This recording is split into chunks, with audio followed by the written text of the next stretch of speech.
Mes chers amis, Jésus a dit, « Beaucoup sont appelés, mais peu sont élus. » Ces mots, tirés de Matthieu 22,14, ne sont pas là pour nous décourager, mais pour nous réveiller. Ils nous rappellent que l'invitation de Dieu est large, mais que la véritable réponse exige plus qu'une simple appartenance religieuse. Ce message n'est pas pour condamner, mais pour nous pousser à examiner la sincérité de notre foi. Préparons nos cœurs à comprendre ce que signifie vraiment être choisi par Dieu. Jésus raconte l'histoire d'un roi, un monarque puissant et bienveillant. Il organise un festin de noces somptueux, une célébration grandiose pour son fils bien-aimé, un prince promis à un avenir radieux. C'est un jour de joie et d'espoir pour tout le royaume. Les invités, triés sur le volet et honorés de cette invitation royale, refusent inexplicablement de venir, déclinant l'offre avec une froideur surprenante. Ils préfèrent se consacrer à leurs propres affaires, à leurs préoccupations quotidiennes et à leurs ambitions personnelles.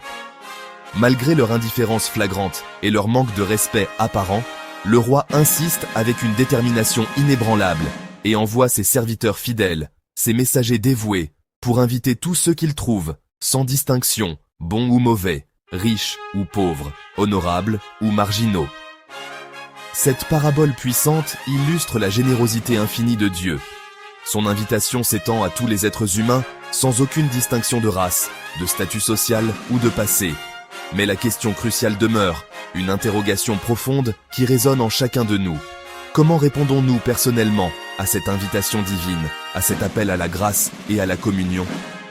Dieu ne force personne à accepter son invitation. Il respecte notre libre arbitre, mais il désire ardemment que sa salle de fête soit remplie de ceux qui reconnaissent son amour et sa miséricorde. L'appel à la célébration est universel. Il résonne à travers toutes les cultures et tous les continents. La grâce divine est offerte gratuitement à tous ceux qui veulent bien la recevoir, avec humilité et gratitude. La vraie question fondamentale n'est pas de savoir si nous avons été invités à cette grande fête, car l'invitation est déjà lancée à toute l'humanité, mais plutôt de savoir si nous avons choisi d'accepter cette invitation avec joie et de franchir le seuil de la porte, et si nous sommes prêts à vivre selon les conditions justes et aimantes du roi. Le cœur de Dieu est ouvert à tous. Son appel au salut résonne partout, invitant chacun à partager la joie de son royaume. Pourtant, beaucoup trouvent des excuses, repoussant l'appel à plus tard. L'invitation de Dieu est pressante. Venez, car tout est prêt. Mais répondre à l'appel ne suffit pas. Il faut une transformation réelle. Être présent dans la salle ne garantit pas d'être choisi. Dieu cherche une réponse authentique, un cœur changé, pas seulement une présence extérieure. L'appel universel exige une réponse personnelle et sincère. Dans la parabole, une histoire ancienne et riche de sens, on nous présente une scène particulière. Une scène qui parle de choix, de préparation et de la condition d'être véritablement prêt. Cette parabole, comme beaucoup d'autres, est une invitation à la réflexion. Un homme entre sans le vêtement de noces offert par le roi. Il ose se présenter à une célébration royale sans l'habit approprié, un symbole fort de préparation et de respect. Son accoutrement dénote un manque de considération pour l'occasion et pour celui qui invite. Il voulait la fête, mais à ses conditions. Il désirait participer à la joie et à l'abondance, mais sans se soumettre aux règles établies, sans accepter l'invitation telle qu'elle était offerte. Son désir était teinté d'orgueil et d'une volonté de faire les choses à sa manière. Ce vêtement symbolise la justice de Christ, une pureté immaculée, un état d'être transformé et sanctifié. Il représente l'acceptation de la grâce divine et le renoncement à nos propres efforts pour atteindre la perfection, reçu par la repentance et la foi. C'est un cadeau qui ne peut être obtenu par le mérite, mais seulement par une humble reconnaissance de notre besoin et une confiance totale en la miséricorde de Dieu. C'est un acte d'abandon et de soumission à sa volonté. Beaucoup veulent les bénédictions de Dieu. Ils aspirent à la prospérité, à la joie et à la paix que Dieu offre. Ils tendent la main vers le ciel, espérant recevoir les bienfaits divins. Sans accepter la transformation qu'il propose, ils désirent les avantages, mais refusent le processus de changement intérieur, la purification du cœur et de l'esprit que Dieu opère en ceux qui se soumettent à lui. Dieu ne rejette personne, son amour est inconditionnel et sa miséricorde infinie. Il ouvre ses bras à tous ceux qui viennent à lui, sans distinction ni jugement. Mais seuls ceux qui acceptent d'être revêtus par lui, ceux qui se laissent transformer par sa grâce et revêtir de sa justice, peuvent véritablement participer à son royaume, sont vraiment choisis. La véritable élection ne réside pas dans une simple nomination, mais dans une transformation profonde et sincère. Il ne s'agit pas de nos efforts, de nos tentatives de mériter la faveur divine par nos propres actions, mais d'accepter le don de Dieu, ce cadeau inestimable de grâce et de justice qui nous est offert gratuitement. Le jugement du roi est sévère, car il révèle la véritable condition du cœur et l'état de préparation de chacun.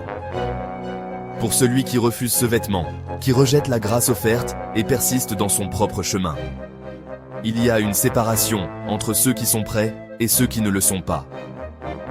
Une distinction claire entre ceux qui ont accepté la transformation et ceux qui ont préféré rester dans leur état initial. Paul nous exhorte, avec une sagesse profonde et un amour sincère, à examiner nos cœurs et nos motivations. Examinez-vous vous-même pour savoir si vous êtes dans la foi. Une invitation à l'introspection, à la prière et à une honnête évaluation de notre relation avec Dieu. Être choisi, c'est bien plus qu'une simple étiquette ou une position privilégiée. C'est accepter humblement la grâce qui transforme. C'est se laisser façonner par l'amour divin et devenir une nouvelle création en Christ. Cette parabole est un appel vivant aujourd'hui, vibrant à travers les âges et résonnant dans nos vies. Elle nous confronte à une vérité éternelle, un message qui transcende le temps et l'espace. Elle nous invite à une introspection profonde, à une évaluation honnête de notre état spirituel. L'invitation du roi vous est adressée. Une convocation solennelle, un appel personnel et direct. C'est une offre de grâce, une chance unique de participer à un festin céleste. Comment y répondez-vous? Quelle sera votre réaction face à cette invitation royale? Allez-vous l'accepter avec joie et humilité, ou la rejeter avec indifférence et orgueil? Dieu cherche des cœurs sincères, des âmes assoiffées de vérité et de justice. Il désire ardemment ceux qui sont prêts à se dépouiller de leur propre suffisance et à se tourner vers lui avec foi. Prêts à se repentir et à recevoir la justice de Christ, à embrasser la grâce rédemptrice qui nous est offerte. C'est un acte de soumission, une reconnaissance de notre besoin de sauveur. La vie chrétienne, ce n'est pas nos propres efforts, ce n'est pas une question de mérite ou de performance, mais l'échange de nos faiblesses contre la grâce parfaite de Jésus, un don immérité, une transformation radicale opérée par la puissance divine. Le chemin est étroit, car il demande sincérité et transformation, une volonté de renoncer à nos propres voies et de suivre le Christ avec détermination. Ne tardez pas. Examinez votre cœur, scrutez vos motivations, évaluez votre relation avec Dieu. Répondez à l'appel. Ne résistez pas à la voix de l'Esprit qui vous attire à Christ. Et laissez Dieu vous revêtir de sa justice, vous transformer à son image, vous préparer pour son royaume éternel.